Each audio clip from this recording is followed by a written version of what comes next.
안녕하세요, 굿뉴스입니다. 안녕하세요, 정준입니다. 너 왜 네 이름을 뭐 똑바로 얘기를 못하냐? 힘들어요. 다시 해봐, 다시 해봐. 안녕하세요, 정진욱입니다. 나 아직 이게 안 되겠다. 정군입니다. 나도 유튜브 처음 할 때 되게 많이 버벅거렸어.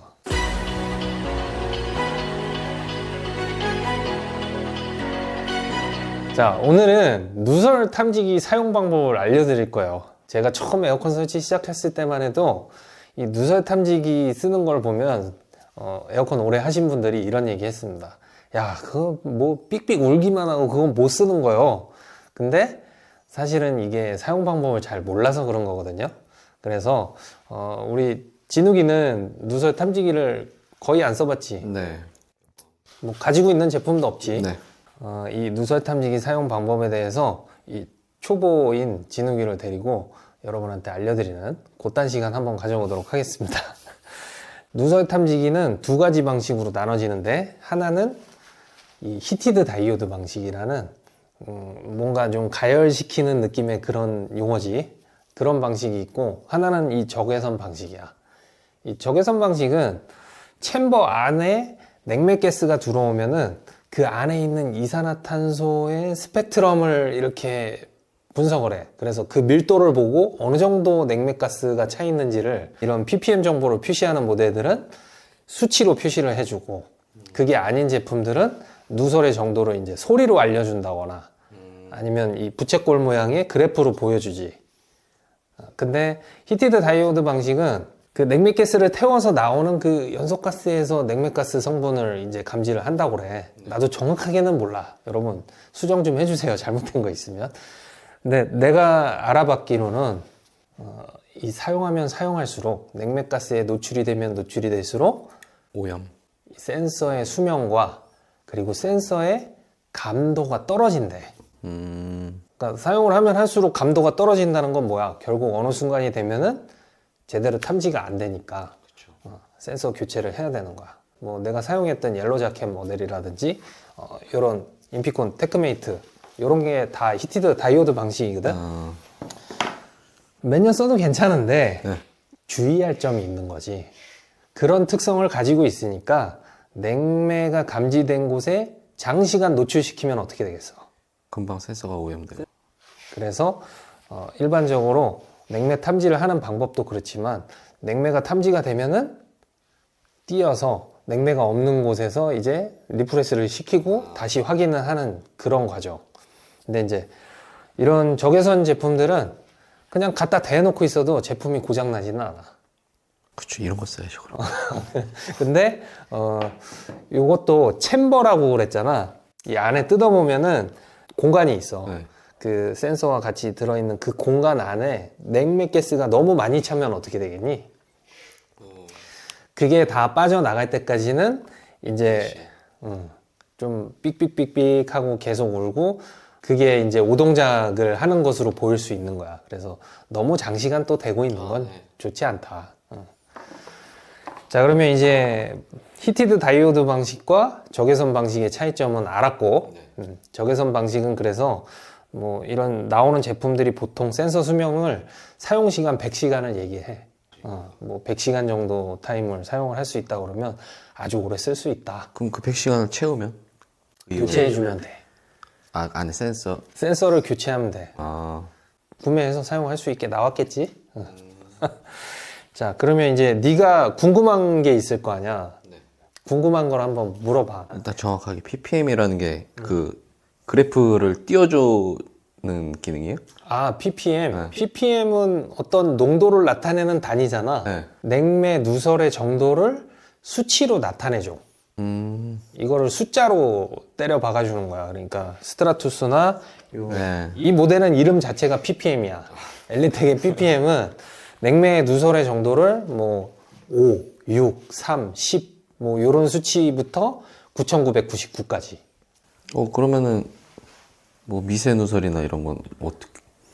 미세 누설은 그러니까 1, 2까지도 수치 표시가 되는 거야.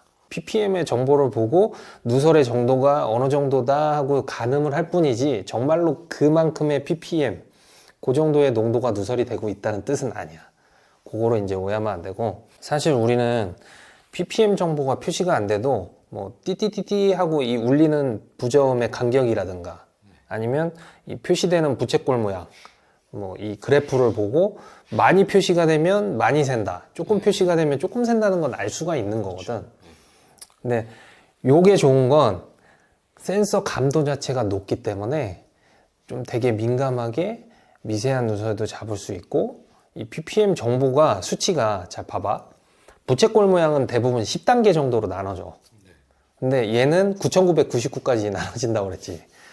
분해능이 다르니까 여기서 4550이 나왔는데 여기서 4560이 나왔다고 쳐봐. 그러면 이쪽으로 더 찾아갈 수 있는 방향성을 조금 더 제시해 줄 수 있다는 거지. 현장에서 사용할 때 그런 부분 때문에 이 누설 탐지기를 사용해 본 분들이 ppm 정보가 표시되는 제품이 아무래도 훨씬 더 누설을 찾기가 쉽다, 좋다, 뭐 이런 식으로 얘기를 하는 거야. 그리고 이제 좀 잘못 알려져 있는 게 이런 제품들이 오히려 어디가 누설이 되는지 누설되는 정확한 부위를 쉽게 찾을 수 있다고 이렇게 알고 있는 분들이 있는데, 이런 ppm 정보가 표시되는 제품들은 기본적으로 이런 제품들의 방식으로도 바꿔서 탐지를 할 수 있어. 그러니까 결국은 얘가 좋은 건 맞아. 있는데 안 쓰는 거랑 없는데 안 쓰는 거. 그치. 그러니까 이제 활용 방법을 몰라서 그런 거다.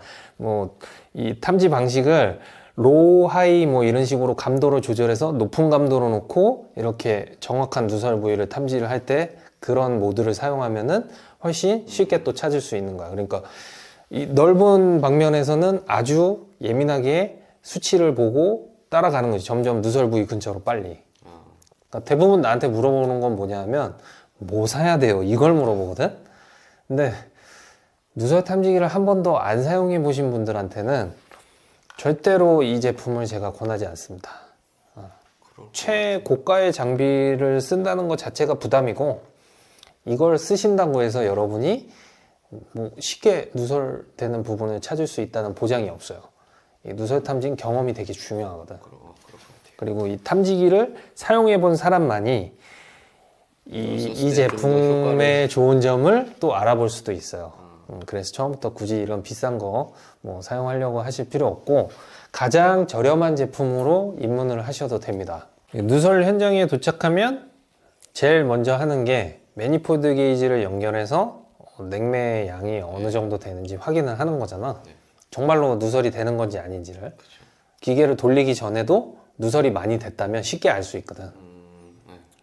어떻게 알 수 있겠어? 냉매가 안 나오기, 아니, 안 돌린다고 그랬잖아. 글쎄요. 우리가 평상시에 에어컨에 매니폴드 게이지를 연결해서 압력을 보면은 기계가 돌아가기 전에는 높은 압력이 나오지.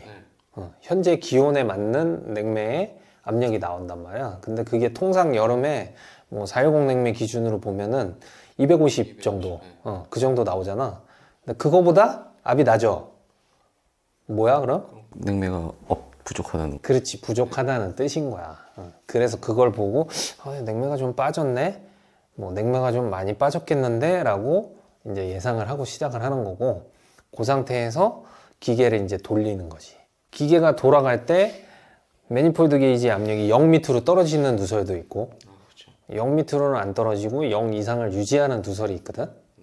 그러면 0 밑으로 떨어지는 누설의 경우에 저압 라인에 누설이 있다면 공기가 들어가겠지.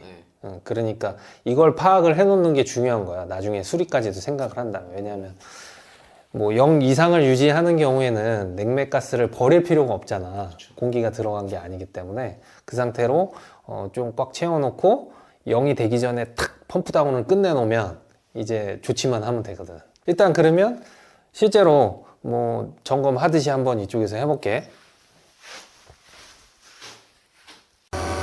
이건 부팅되는 과정. 조금 시간이 있어야 이제 삐삐삐삐 이렇게 바뀌는데 그렇게 안 바뀔 수도 있어, 이 제품은. 왜냐하면 내가 작업하면서 여기 안에 냉매가 엄청 많이 이제 누설이 돼서 안 될 것 같아. 됐다. 내가 환기를 좀 시키긴 시켰거든, 손풍기로.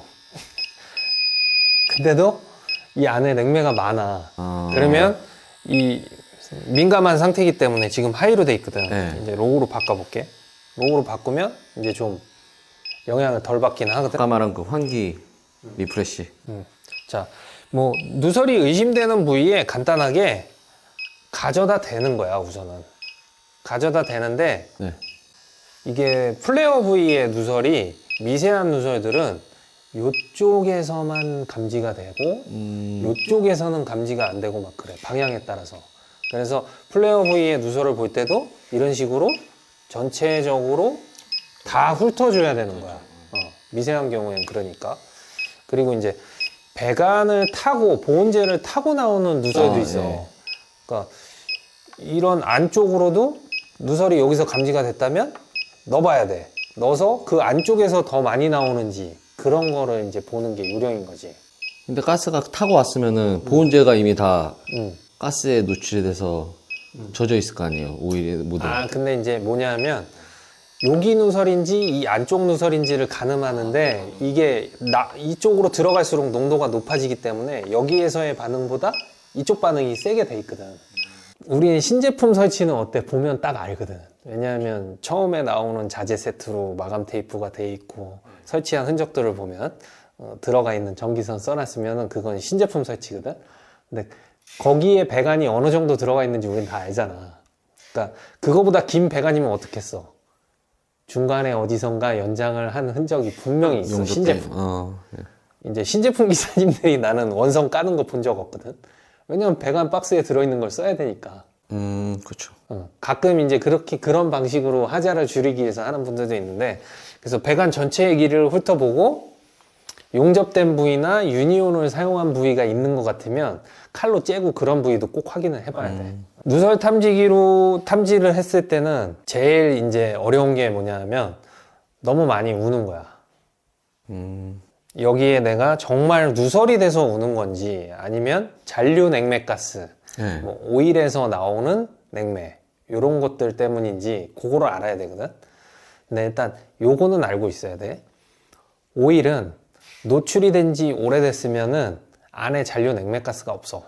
그러니까 지금 막 나온 프레시한 오일에 이제 나오는 경우가 있고 조금 기간이 짧아야지만 그게 나오는 거야. 그러니까 모든 오일에서 다 냉매가 감지되는 건 아니고 이 오일에서 냉매가 감지됐다면 이건 누설의 징조인 거지. 그리고 뭐 응축기 누설 같은 경우에는 사실 오일 자국이 보인다 그러면 굳이 탐지기를 대볼 필요도 없는데 고객 확인용으로 이제 탐지기를 대서 확인을 해줄 필요도 있고, 실제로 고깃집에서 그 누설 오일 자국이 있는데 탐지기를 댔는데 반응을 안 할 때도 있어. 근데 그건 누설이 아닌 게 아니라 오래돼서 탐지기가 감지를 못할 정도로 미세하게 누설이 되기 때문일 가능성이 있어. 이 오일 자국이 남는 누설일수록 좀 미세해. 오일 자국에 의한 누설이 의심될 때는 우선 물티슈로 좀 잘 닦아주고, 네. 그리고 나서 또 마른 걸레나 휴지로 닦은 다음에 또 뭘 해야 되냐면 부채질. 말리는. 부채질을 해서 환기를 시키는 거야. 냉매가스가 아예 이 근처에 지금 새로 나오는 냉매가스가 아니라면 이건 누설이 아니다. 이걸 확인하기 위한 방법이야. 그렇게 해서 찍어보고 또 온다면 그 부분의 누설이 맞는 거야. 그러니까 지금 알려준 이 방법이 나중에 작업이 끝나고 수리까지 끝난 다음에도 꼭 해봐야 되는 작업이야. 뭐냐면 내가 이 부분에 이제 플레어에서 누설이 있어서 다시 재작업을 했어. 재작업을 하고 연결을 했는데 진공을 잡고 가스를 푼 다음에 여기를 찍어 보면은 이게 잔류냉매에 의한 누설인지 아니면 뭔지를 구분을 못 하겠지. 그렇죠. 그래서 우선 작업을 하자마자 싹 닦아 놓고 찍어 보는 거지. 뭐 굳이 싹 닦을 필요 없이 그냥 연결만 하고 서비스 밸브 안 푼 다음에 찍었는데 나오면 뭐야? 아니지. 잔여? 거기서는 잔여. 잔류 뭐 가스라든지 뭐 오일에 의해서 계속 나오는 냉매가 느껴지는 거니까 그걸 닦아내고 다시 찍어서 안 나오는 상태까지 깨끗하게 해준 다음에 그리고 나서 가스를 풀어야 돼. 그러면 가스를 풀어놓고 나서 딱 찍었을 때 나오면 이제 뭐야? 아이쿠, 내가 잘못 작업했네. 그러니까 다시 작업을 하면 되는 거야. 대부분 누설 탐지기를 썼다가 뭐 이건 좀 싸서 그런가 보다 하고 제품을 그냥 던져버리고 안 쓰는 이유가 오탐을 잘 못 잡아내기 때문이야. 또 특히 고객 앞에서 삑삑삑삑 너무 울리니까 이거에 대한 이제 적응이 안 되는 거지. 너무 혼란스럽고. 근데 대부분 보면은 시간이 짧은 시간 안에 너무 결과를 뽑으려고 하다 보니까 초조하고 그런 마음 때문에 더 그런 거야. 근데 또 어떤 분들은 이런 얘기도 하더라고. 삑삑삑삑 잘 우니까 고객한테 여기서도 되고 여기서도 얘기하기 좋다고. 근데 절대 그러면 안 되고 삑삑삑삑 울었다면 분명히 얘가 냉맥가스를 감지를 한 거니까 그렇죠. 찾아내야 돼. 정말로 누설이 되는 부위에서는 극렬하게 울리는 경우가 많고 좀 약하게 울더라도 다른 부분을 다 찾아봤는데 더 이상 우는 부분이 없다면 그 부분이 누설이 맞으니까 뭔가 조치를 취해야 되겠지. 뭐 이 정도만 알고 있어도 네.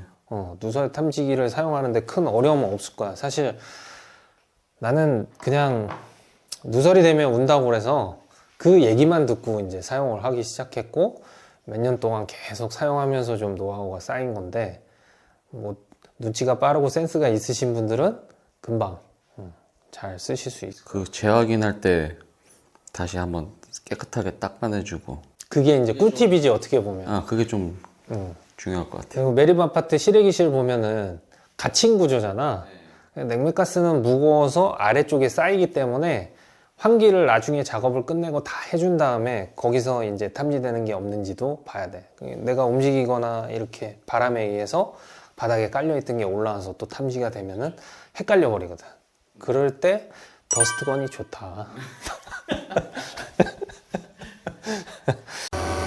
자, 뭐 오늘은 간단하게 누설 탐지기를 어떻게 사용하면 좋은지, 뭐 어떤 누설 탐지기를 구매하면 좋은지, 뭐 어떤 걸 구매하면 좋은지 알겠냐 너?